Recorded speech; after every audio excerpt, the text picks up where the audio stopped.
It's been over a year since the Taliban took control of Afghanistan. During their takeover, the Taliban regime promised that they will be taking a more liberal approach towards women's rights. But recent reports show that not much has changed in the current regime.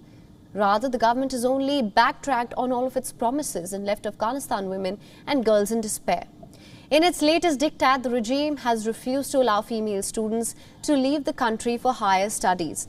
According to reports, both male and female students planning to leave Kabul to pursue higher education in countries like Qatar and Kazakhstan, but only male students were permitted to fly out.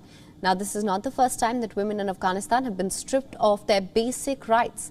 The life of Afghan women has practically been reduced to that of a second-class citizen. First, the regime stopped teenage girls from returning to schools.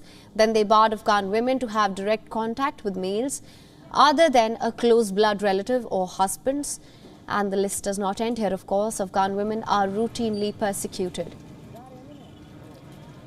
One such story is of Fawzia Saidzada in Afghanistan, an Afghan journalist and a women's rights activist who managed to flee Afghanistan.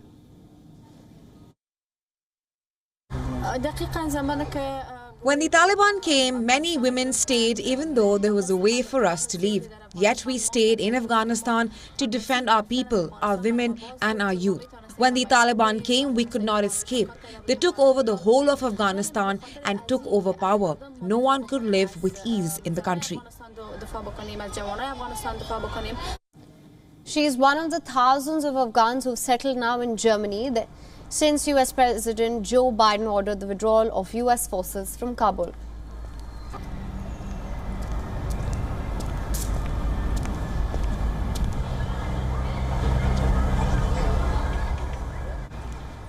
WION is now available in your country. Download the app now. Get all the news on the move.